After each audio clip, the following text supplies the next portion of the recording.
So today we're doing not so simple harmonic motion. Any guesses what the difference It's is? probably like harmonic motion, but it's not as simple. Oh, okay.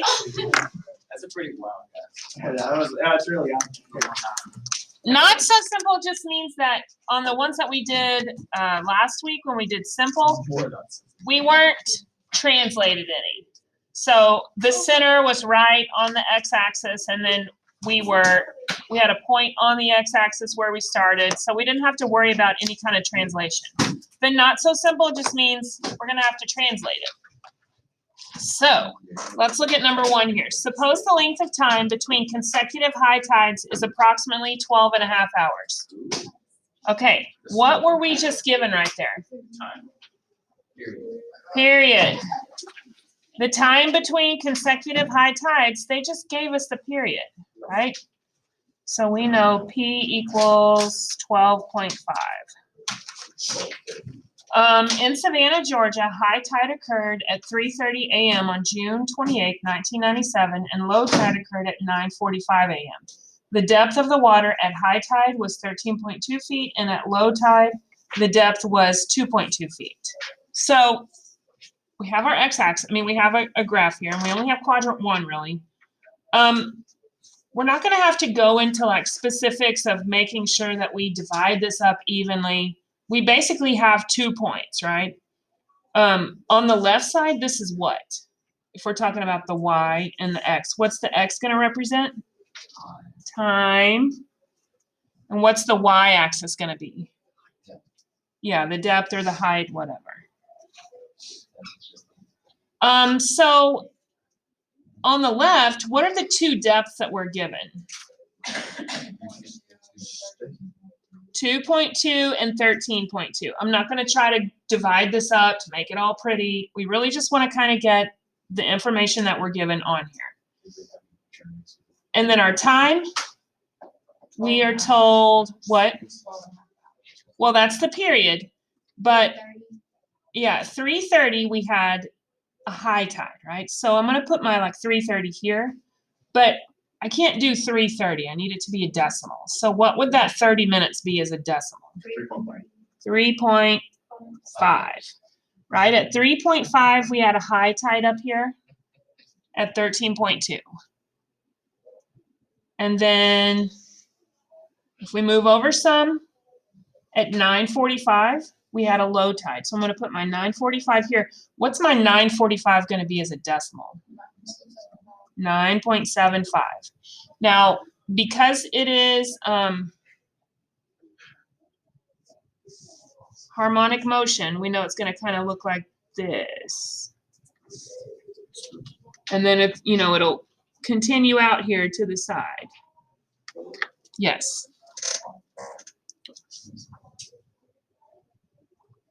So all I have here in the solid, this is what we were given so far, and then I kind of dashed it where it's going to continue. So we got to write the equation for this.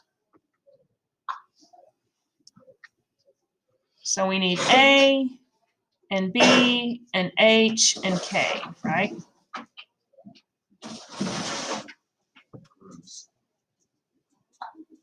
Are we going to do this as a sine graph or a cosine graph? Cosine, right? Because cosine starts above or below. So the first thing I would find is this K. And K is like this middle line here, right? It's that dashed line that goes right through the center. How could we find that?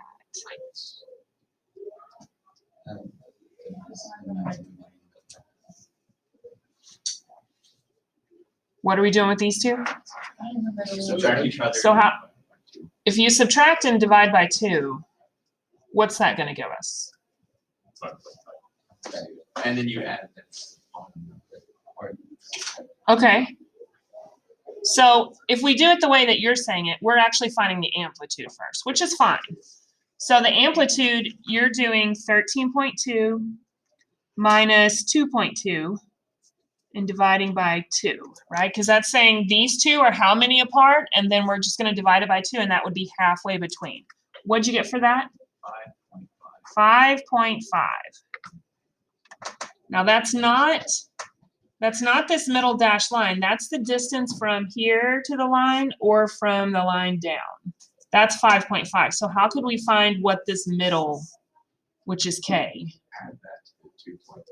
Okay, so 2.2 plus the 5.5 gives us 7.7.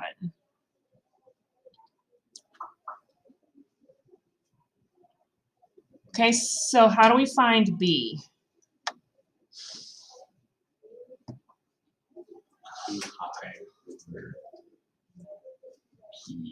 2 pi over P, which here was 12.5.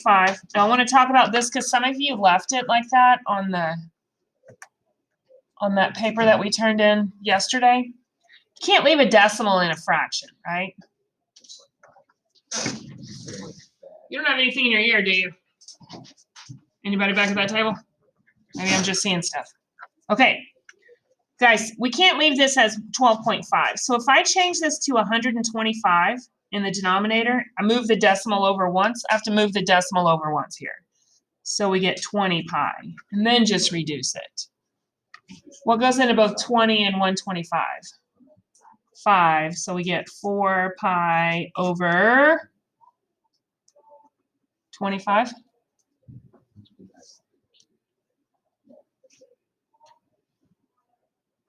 Okay, and then H is our horizontal shift. I would shift until you get to your first point, which in this one is that point right there. So how much did we move to the right? Whoops, sorry. How much did we move to the right? 3.5. So I'm not trying to figure out the x-intercept here or the y-intercept. That's just going to be crazy. All right, we moved right 3.5.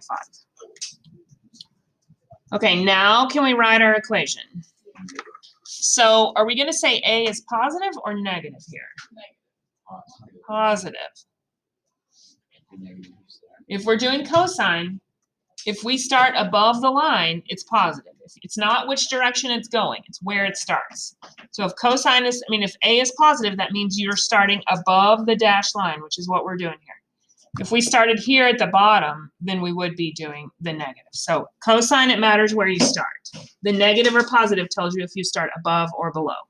So since this one started above, 5.5 cosine.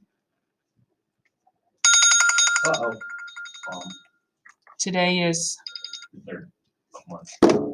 election day. I'm ready for it to be over so people quit calling. So 4 pi over 25. Right, open parentheses. So if we went right 3.5, what's it going to be in the parentheses? X minus, yep, 3.5.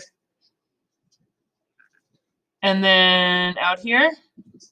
Plus. Yeah, we move up 7.7. Okay, so let's put this in the calculator to answer the questions at the bottom. It is easy. Because we're stupid.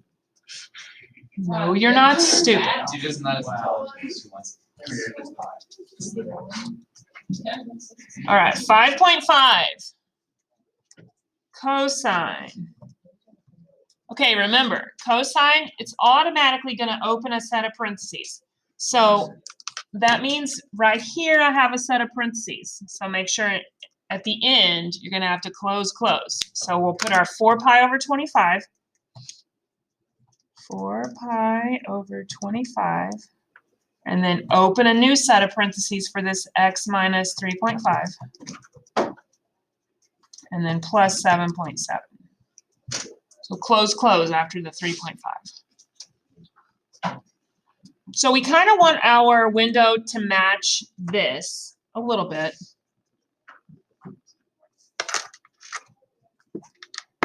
So what are you thinking on our x's? Okay, 0 for our x-min. How far up do you want to go? What? 14? That's X.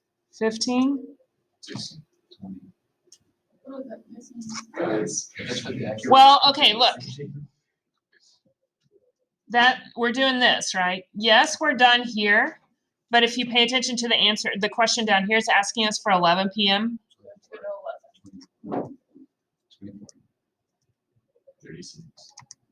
I would go at least 24.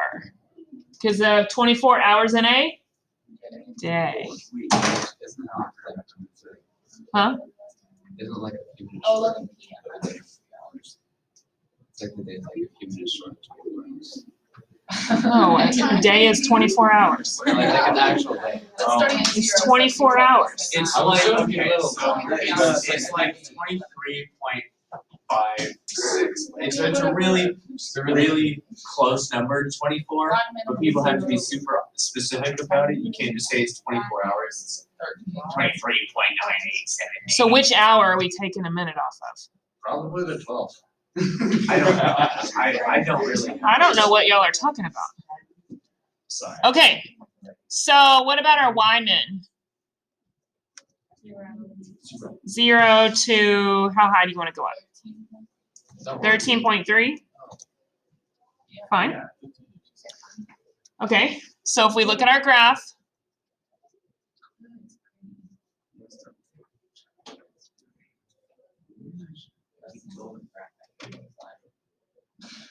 Mine's pretty Mine went.